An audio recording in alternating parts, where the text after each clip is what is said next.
Saya ucapkan selamat sore kepada jemaat sekalian. Ya, puji Tuhan kita dapat berkumpul kembali.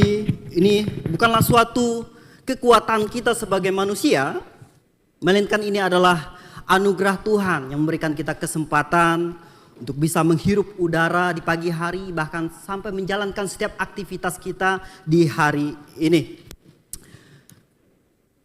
Bapak Ibu yang terkasih dalam nama Tuhan kita Yesus Kristus, sebelum kita membaca kebenaran firman Tuhan, terlebih dahulu saya ingin mengajak kita semua untuk bersatu di dalam doa. Kita minta pimpinan Roh Kudus, agar Roh Kudus memimpin kita di dalam acara kebaktian kita. Mari kita berdoa. Bapa kami yang ada dalam kerajaan sorga, pada sore hari ini ya Tuhan, kami telah bernyanyi, memuji dan mendengarkan puji-pujian yang telah dinyanyikan. Bahkan sebentar kami akan mendengarkan kebenaran firman-Mu ya Tuhan. Kau pakai hamba-Mu untuk menyampaikan kebenaran, agar apa yang hamba-Mu ini sampaikan dapat menjadi pedoman bagi hidup kami hari lepas hari ya Tuhan.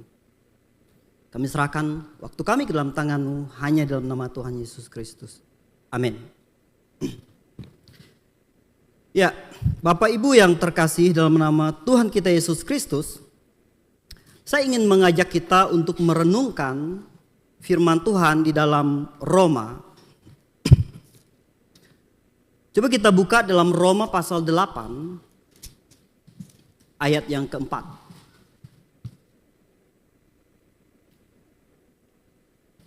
Roma pasal 8 ayat yang keempat. Kalau Bapak Ibu saudara-saudari sudah mendapatkannya, mari kita membacanya secara bersama-sama setelah hitungan yang ketiga. Roma 8 ayat 4, 1, 2, 3. Supaya tuntutan hukum Taurat digenapi di dalam kita, yang tidak hidup menurut daging, tetapi menurut roh. Demikian pembacaan kita pada sore hari ini. Sore hari ini saya ingin mengajak kita untuk merenungkan kebenaran firman Tuhan ini. Saya mengangkat topik tema khotbah saya, yaitu memenuhi tuntutan rohani. Memenuhi tuntutan rohani. Jadi ayat ini sebenarnya menegaskan bahwa tuntutan rohani bukan kita penuhi dengan kekuatan kita sebagai manusiawi. Tuntutan rohani ini, melainkan sebenarnya ini adalah dikerjakan oleh Roh Kudus yang ada di dalam hati kita. Nah, pertanyaannya, yang hadir di tempat ini, sudahkah kita memiliki Roh Kudus dalam hati kita?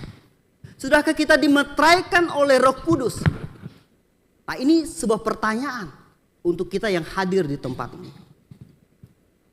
Oh, saudaraku yang terkasih dalam nama Tuhan kita Yesus Kristus. Di dalam Titus pasal 3 ayat 5 dikatakan di situ, pada waktu itu Dia telah menyelamatkan kita, bukan karena perbuatan baik yang telah kita lakukan, tetapi karena rahmat-Nya oleh permandian kelahiran kembali dan oleh pembaruan yang dikerjakan oleh Roh Kudus. Jadi, sebelum kita memenuhi tuntutan rohani, kita perlu adanya Roh Kudus terlebih dahulu dalam diri kita. Bagaimana caranya agar Roh Kudus ada dalam hati kita? Bagaimana? Itu tidak ada cara lain selain kita bertobat dan percaya terima Kristus Yesus sebagai juru selamat kita. Di dalam Efesus pasal 1 ayat 13, di situ dimeteraikan dengan Roh Kudus. Seorang bisa memenuhi tuntutan rohani itu karena ada Roh Kudus dalam dirinya. Kalau tidak ada Roh Kudus, dia tidak bisa memenuhi tuntutan rohani dalam hidupnya. Yang pertama-tama perlu diselamatkan terlebih dahulu. Di Matius pasal 6 ayat yang ke-33, di situ menekankan bagi kita, tetapi carilah dahulu kerajaan Allah dan kebenarannya, maka semuanya itu akan ditambahkan kepadamu. Firman Tuhan tidak pernah menyuruh kita untuk mencari sebuah harta terlebih dahulu, uang terlebih dahulu, bukan. Tapi firman Tuhan menegaskan bagi kita untuk mencari kerajaan Allah. Bagaimana memperoleh kerajaan Allah itu, yaitu dengan bertobat dan percaya sungguh-sungguh dalam hati kita masing-masing Bapak Ibu. Bahkan dalam Galatia pasal 5 ayat 16. Maksudku ialah, hiduplah oleh roh, maka kamu tidak akan menuruti keinginan daging. Di dalam kehidupan kita, dalam hati kita, ada sebuah pertempuran, yaitu keinginan daging dengan keinginan roh. Oleh sebab itu, bagaimana cara kita ingin memfokuskan diri kita dengan keinginan roh? Kalau berbicara dengan keinginan daging, oh saudaraku, banyak sekali. Tidak perlu dicari-cari, bahkan ditawarkan bagi kita. Tetapi keinginan roh, ini perlu ditawarkan. Sedikit orang mau mencari keinginan-keinginan roh. Bahkan mempergunakan waktunya untuk datang di tempat ini berbakti. Ini adalah keinginan roh. Ada tekad dalam hati kita. Bukan hanya sekedar karena ini hari Minggu, karena saya sudah menjadi anggota jemaat di sini, sudah berada sekian tahun di sini, karena keadaan terpaksa dan takut dimarahin dan lain sebagainya. Bukan seperti itu. Tapi ada memang memfokuskan di dalam hati kita bahwa keinginan roh harus saya kejar terus. Kenapa? Karena kita sudah diselamatkan. Saudaraku yang terkasih dalam nama Tuhan kita Yesus Kristus. Di sini, hiduplah oleh roh, maka kamu tidak akan menuruti keinginan daging. Jadi kalau normalnya seseorang yang sudah dilahir barukan, maka dia akan memilih kehidupan roh. Tidak bisa kita punya pemikiran bahwa oh keinginan roh saya mau, keinginan daging juga saya mau. Kalau keinginan daging yang menguntungkan saya, wah tidak apa-apa, kompromi sedikit tidak apa-apa. Ya udah ini ada dapat job hari ini, oh hari Minggu ditawarin ini kerja, dapat sekian juta contohnya. Tapi di satu sisi kita ingat, bagi orang yang sudah diselamatkan, kita harus mementingkan kepentingan roh dalam diri kita. Poin yang pertama ada beberapa poin yang saya ingin bagikan untuk kita, yaitu apa makna dari memenuhi tuntutan rohani. Apa maknanya? Di sini tuntutan rohani berarti kebutuhan atau standar yang Allah kehendaki dari orang percaya.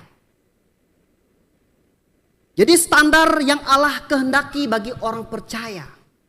Jadi tuntutan rohani ini adalah salah satu standarnya. Memang Tuhan mau suruh kita ketika orang sudah diselamatkan, sebenarnya menuntut diri untuk memenuhi tuntutan rohani ini.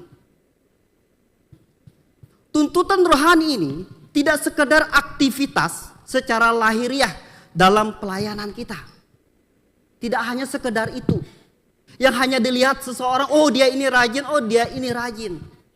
Tetapi yang sangat penting di situ ialah memiliki hati dan pikiran dan hidup yang selaras dengan firman Tuhan.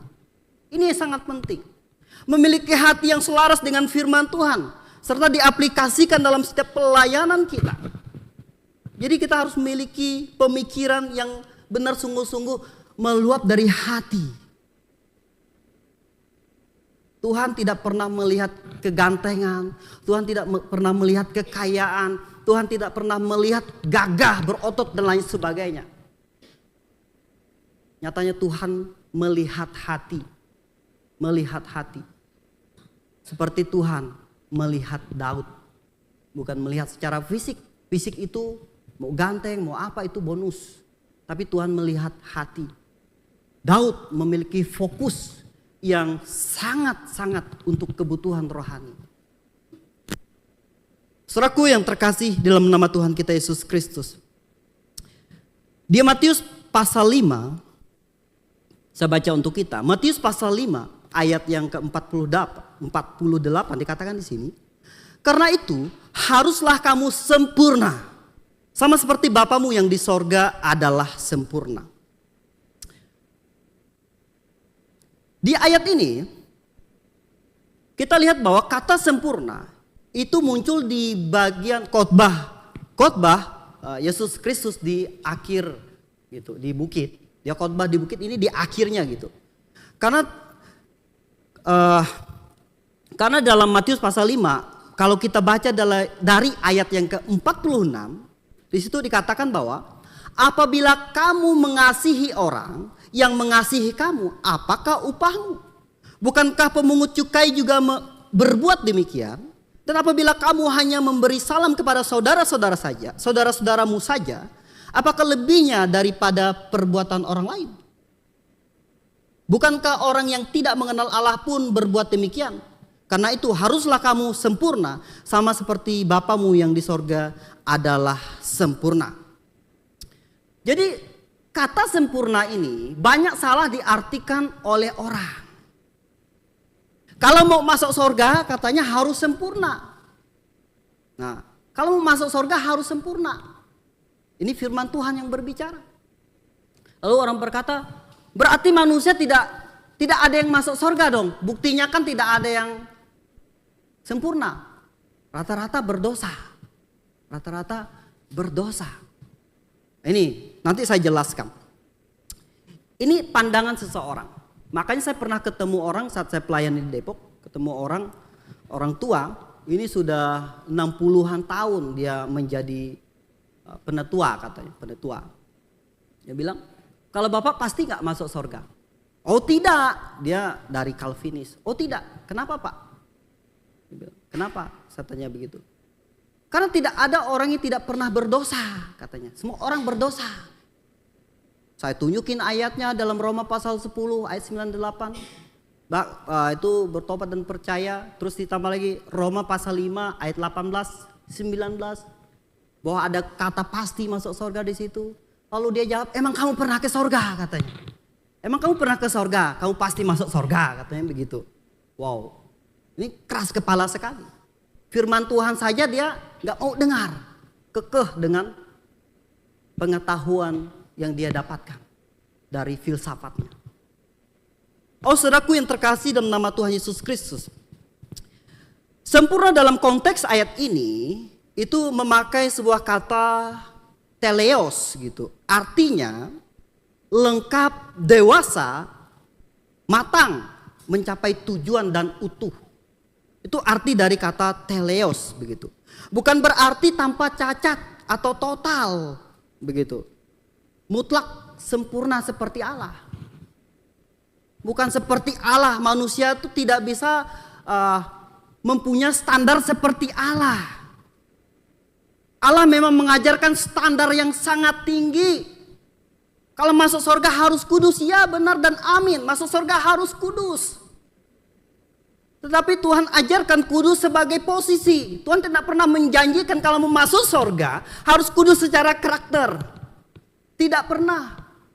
Bahkan Tuhan jelaskan dalam Roma pasal 3 ayat yang ke-10.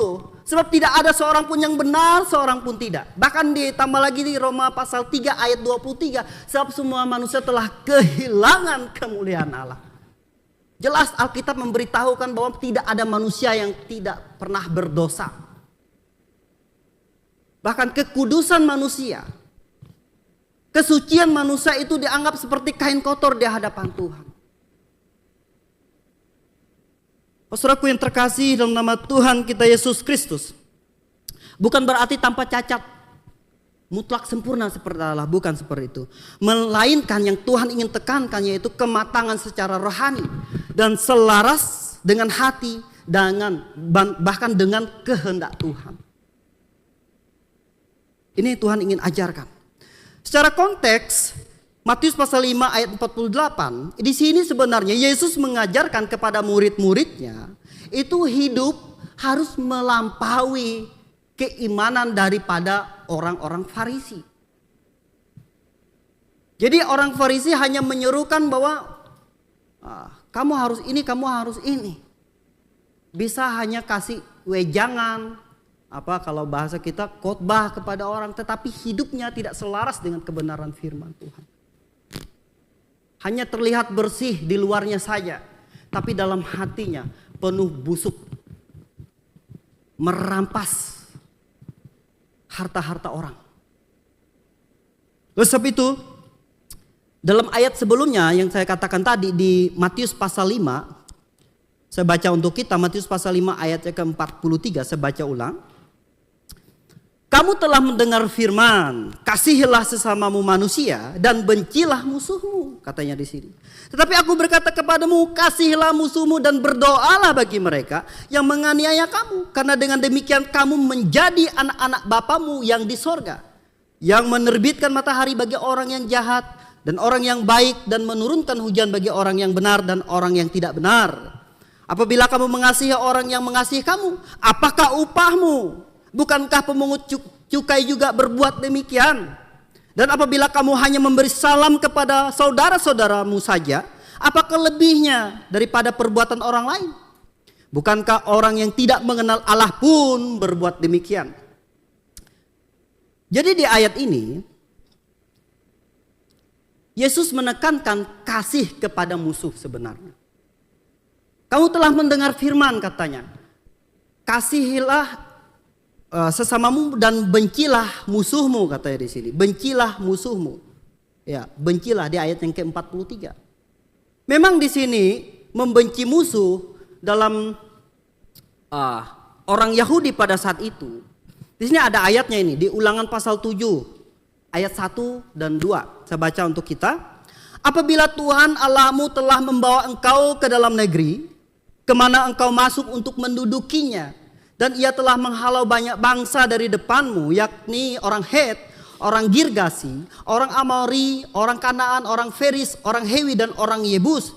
7 bangsa yang lebih banyak dan lebih kuat daripadamu. Dan Tuhan Allahmu telah menyerahkan mereka kepadamu, sehingga engkau memukul mereka kalah. Maka haruslah kamu menumpas mereka sama sekali.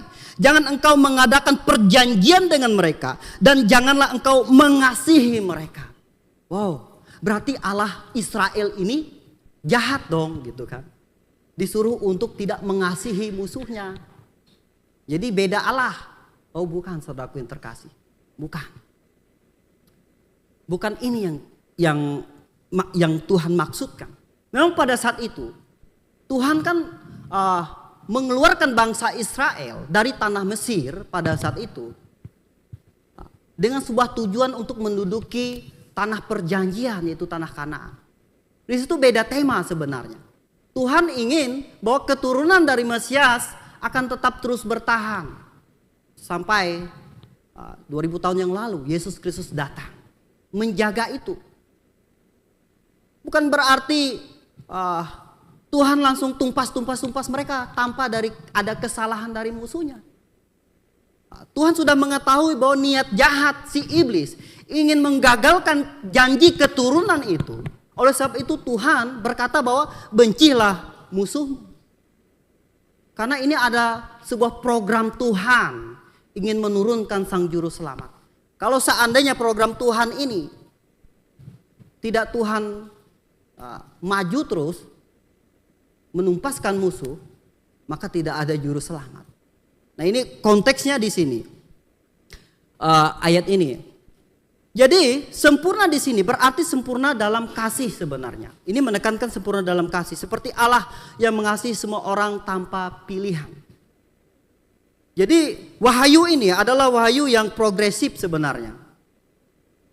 Dulu di zamannya Tuhan Yesus, sebelum zamannya Tuhan Yesus, di situ orang-orang dipaksa untuk tetap menjaga garis keturunan itu.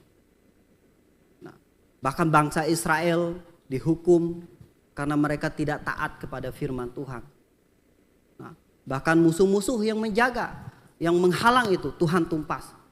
Memang wahyu ini memang progresif. Sebelum Alkitab ini sempurna dituliskan begitu.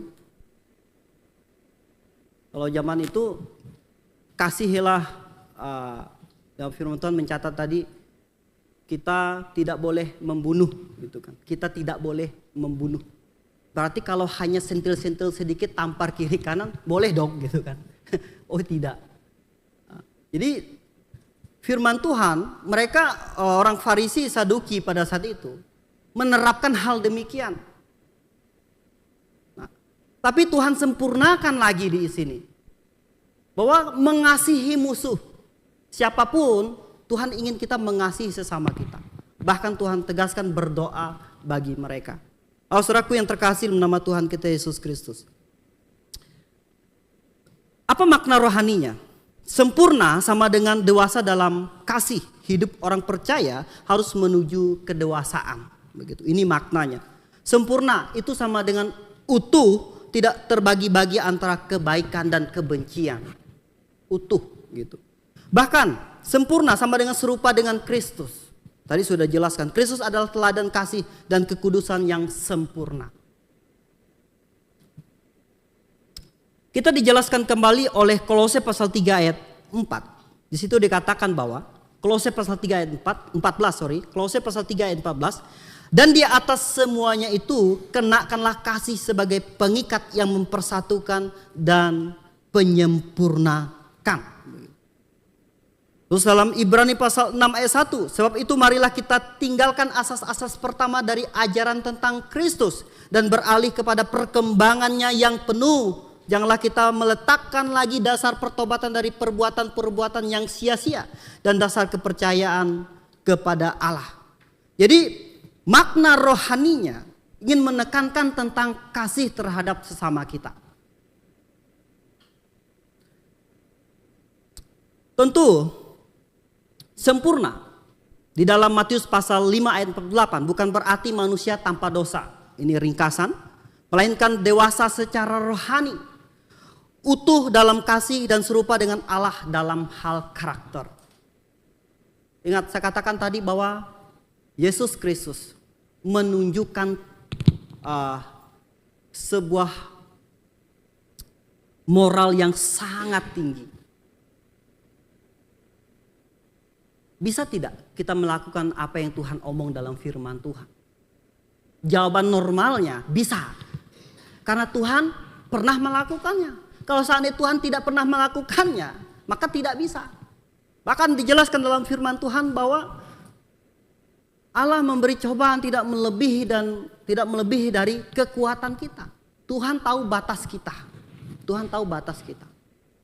Jadi jangan pernah beranggapan saat putus cinta jadi tepar gitu, sakit, gak kuat lagi.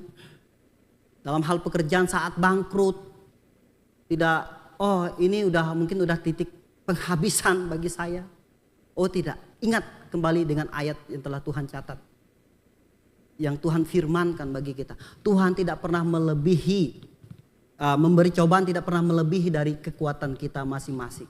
Mungkin kita di tempat ini memiliki sebuah kapasitas kemampuan dan kesabaran masing-masing. Amin Bapak Ibu. Amin. Ya, poin yang terakhir, poin yang kedua. Mengapa kita harus memenuhi tuntutan rohani? Mengapa? Yang pertama, karena ini adalah kehendak Allah. Tuhan menghendaki supaya hidup kita tetap kudus dan berkenan kepada Allah. Ini adalah kehendak Allah. Mengapa kita harus memenuhi tuntutan rohani? Karena ini adalah kehendak Allah.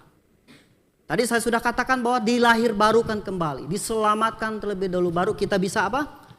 Bisa melakukan kehendak Allah untuk tetap hidup kudus dan berkenan kepada Allah. Dalam Roma pasal 12 ayat 1-2.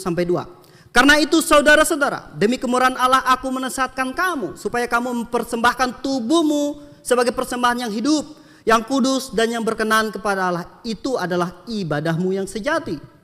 Janganlah kamu menjadi serupa dengan dunia ini, tetapi berubahlah oleh pembaharuan budimu, sehingga kamu dapat membedakan manakah kehendak Allah, apa yang baik, yang berkenan kepada Allah dan yang sempurna. Mempersembahkan apa persembahan yang harus kita beri yang sebenarnya, yaitu tubuh kita, hati kita, jiwa kita, semuanya kita kerahkan untuk Tuhan. Kalau ada kesempatan untuk melayani, kita layani Tuhan. Saya cerita sama adik-adik panti waktu itu. Kamu sudah tepat jadi hamba Tuhan.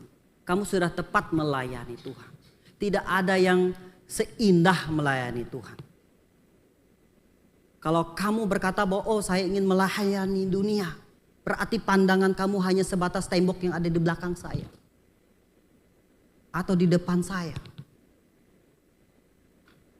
Tapi kita harus melihat jauh ke sorga sana. Kita ingin kita mendapatkan upah di sorga. Itu adalah sebuah pengharapan kita. Oleh sebab itu, saudaraku yang terkasih dalam nama Tuhan kita Yesus Kristus, persembahkan diri untuk melayani Tuhan. Jadi itu. Apalagi, mengapa kita harus memenuhi tuntutan rohani? Yang kedua, kita memang harus bertumbuh dalam iman. Kita memang harus bertumbuh dalam iman. Kenapa? Karena iman kita bisa lemah. Kita perlu bimbingan, kita perlu mendengar kebenaran firman Tuhan.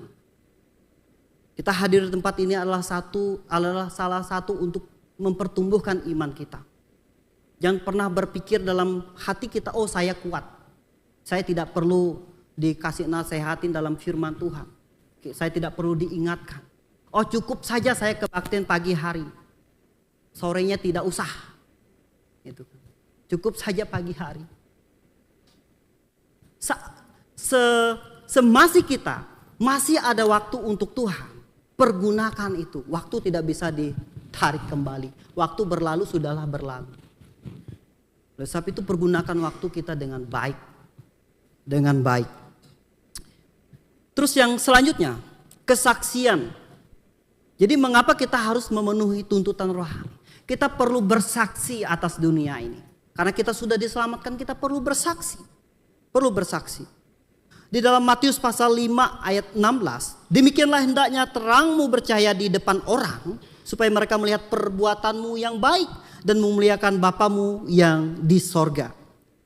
Jadi kesaksian bagi dunia, hidup yang dipimpin roh jadi terang. Jadi kita harus menjadi terang atas dunia ini. Banyak teman-teman di lapangan bekerja dan lain sebagainya. Harusnya kita menjadi terang di tengah-tengah mereka. Dan melalui ini, kesaksian kita, maka Tuhan sebenarnya diperkenankan, Tuhan dimuliakan. Tuhan selalu dimuliakan dalam hidup kita. Oke, Bapak Ibu yang terkasih dalam nama Tuhan kita Yesus Kristus. Kita akan melihat bentuk tuntutan rohani. Apa bentuk tuntutan rohani yang harus kita lakukan? Tuntutannya ialah berdoa. 1 Tesalonika pasal 5 ayat 17. Tetaplah berdoa. Berdoa ini tidak boleh kita anggap sepele. Ini adalah salah satu membangun hubungan yang sangat erat dengan Tuhan. Kita tidak bisa membuat hubungan dengan Tuhan dengan chat-chatan. Tidak ada. Tuhan tidak ada jaringan Telkomsel Indosat, tidak ada jaringan. Kita tidak bisa kirim-kirim surat di zaman 70-an. Kita tidak bisa pakai telepon rumah begitu. Caranya bagaimana? Firman Tuhan sudah kasih tahu caranya hanya melalui berdoa. Dengan kita berdoalah kita memfokuskan hidup kita untuk Tuhan. Kita bisa memiliki sebuah relationship kita dengan Tuhan yang lebih erat lagi. Jangan sekedar kita hanya yang penting saya sudah selamat. Firman Tuhan katakan di dalam firman Tuhan bahwa keluar seperti masuk sorga, keluar seperti di dalam api neraka. Mau tidak ada upah, tidak ada kemuliaan. Kalau mau dapat upah, dapat kemuliaan di sorga, mestinya memiliki hubungan yang erat, terlebih mau melayani Tuhan. Itu bentuk tuntutan rohani. Berdoa. Terus selanjutnya apa? Firman Tuhan. Jadi kita harus menjadikan firman Tuhan ini sebagai pedoman dalam hidup saya. Meletakkan firman Tuhan ini sebagai dasar dalam setiap kita melakukan aktivitas-aktivitas kita. Nah, jadi jangan pernah kita membuatkan sebuah standar, dia ini, saya ikutin dia ini. Boleh-boleh saja hal yang positif. Kadang kalau orang ngikutin standar-standar orang lain, itu memaksa hati nuraninya. Jangan membuat manusia sebagai standar kita, tetapi buatlah firman Tuhan sebagai standar hidup kita. Sudahkah kita berkata saat mendapatkan sebuah masalah, pergumulan dalam hidup kita, kita selalu berkata, dan Tuhan tolong, Tuhan berikanlah ayat-ayat firman Tuhan supaya dapat menguatkan saya. Ada nggak dalam hati kita? Kalau ada masalah, larinya bukan ke tempat besti curhatan. Tetapi larinya ke apa dah? Alkitab. Ke kamar berdoa terlebih dahulu. Jangan tergesa-gesa cerita sama teman. Kalau ada pergumulan dan lain sebagainya.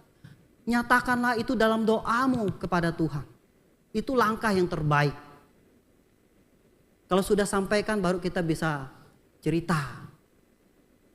Lebih mengutamakan Tuhan dalam hidup kita. Terus selanjutnya, kekudusan. Ini maksudnya dalam 1 Petrus pasal 1 ayat 16. Sebab ada tertulis, kuduslah kamu sebab aku kudus. Jadi ini artinya meninggalkan dosa serta beralih kepada kehidupan yang benar. Dan ini adalah bentuk tuntutan rohani. Tidak ada seseorang yang sudah diselamatkan seenaknya melakukan dosa. Membiarkan dosa berkuasa atas kita. Secara normal tidak begitu. Tetapi secara realita banyak yang melakukan seperti itu. Selanjutnya, bentuk tuntutan rohani apa? Yaitu pelayanan. Menyalurkan karunia bagi sesama. Kita di tempat ini saya asumsikan semuanya sudah mendapatkan karunia. Setidak-tidaknya karunia keselamatan yang telah Tuhan berikan. Amin. Kita sudah diselamatkan. Ketika kita sudah diselamatkan, kita dituntut untuk melayani Tuhan. Dan menyalurkan bagi sesama kita. Orang di luar sana mau dengar Injil. Itu perlu ada pergerakan dari kita untuk menyelamatkan mereka. Ya, selanjut lagi, tadi sudah kita melihat dari bentuk tuntutan rohani, sekarang kita melihat dari hasil dari memenuhi tuntutan rohani kita. Apa hasilnya? Hasilnya kalau kita benar-benar melakukan yang sudah saya jelaskan di atas, hasilnya yaitu hidup dipenuhi damai sejahtera dan sukacita. Hidup kita dipenuhi sukacita, damai, seharusnya itu, normalnya itu. Kembali lagi bahwa setiap orang berkata bahwa saya kok tidak damai dalam hidup saya. Saya kok ada beban dan lain sebagainya. Kenapa? Jawabannya lah karena kita memfokuskan hidup kita untuk dunia bukan untuk Tuhan. Kalau seandainya kita memfokuskan untuk Tuhan, kesengsaraan yang kita alami dunia ini tidak sebanding dengan kemuliaan yang Tuhan ganti di sorga nanti. Makanya fokusnya hanya kepada hal-hal material. Itulah yang membuat banyak khawatir. Makanya tidak ada sukacita sejahtera dalam dirinya. Karena fokusnya sudah berbeda. Seandainya fokusnya terhadap Tuhan, dia tahu Tuhan mengasihi kita, Tuhan tidak pernah meninggalkan kita. Itulah sebabnya kita perlu yang namanya memiliki fokus terhadap Tuhan. Di Filipi pasal 4 ayat 7. Damai sejahtera Allah yang melampaui segala akal akan memelihara hati dan pikiranmu dalam Kristus Yesus. Dalam Kristus Yesus. Tuhan menjaga segala akal dan pikiran hati kita. Asalkan ada Roh Kudus dalam hatinya. Apalagi hasil dari memenuhi tuntutan rohani? Yang terakhir, menjadi saksi Kristus yang berbuah. Menjadi saksi Kristus yang berbuah. Yohanes pasal 15 ayat 5 saya baca untuk kita. Akulah pokok anggur dan kamulah ranting-rantingnya. Barang siapa tinggal di dalam aku dan aku di dalam dia, ia berbuah banyak. Sebab di luar aku kamu tidak dapat berbuah apa-apa. Ini artinya segiat-giat apapun kita melayani tanda kutip Tuhan, tapi kalau kita tidak di dalam Tuhan, maka tidak akan bisa berbuah. Ketika kita sudah berada dalam Tuhan, segelas air putih kita bantu orang, itu Tuhan perhitungkan, Tuhan catat. Nah, ini perbedaan kita yang sudah hidup dalam Tuhan dan juga orang yang belum hidup dalam Tuhan. Susah payah melayani. Maka Tuhan bilang, "Inyalah kamu, aku tidak mengenal engkau." Jangan sempat Tuhan omong itu untuk kita yang hadir pada saat ini. Oke, jadi kesimpulan yang kita pada sore hari ini, memenuhi tuntutan rohani bukanlah beban, melainkan sebuah kewajiban bagi kita untuk hidup semakin sama dengan Kristus, sehingga kita bukan hanya sekedar beragama, bukan hanya sekedar berjemaat, melainkan apa? Benar-benar hidup, memiliki hubungan dengan Tuhan. Periksa hati kita masing-masing. Pengkhotbah yang ada di depan sini, bahkan siapapun yang berdiri di tempat ini, hanya menawarkan keselamatan.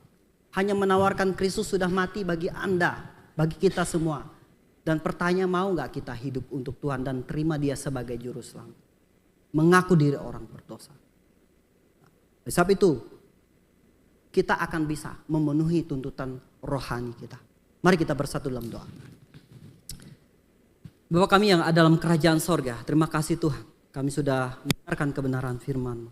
Kau pakai hamba-Mu yang sudah menyampaikan, malah Kau tambahkan hikmat selalu ya Tuhan. Kau juga berkati firman yang telah ditaburkan, sekiranya dapat bertumbuh dan berbuah dalam setiap hati kami masing-masing ya Tuhan. Kami telah berdoa dan mengucap syukur. Amin.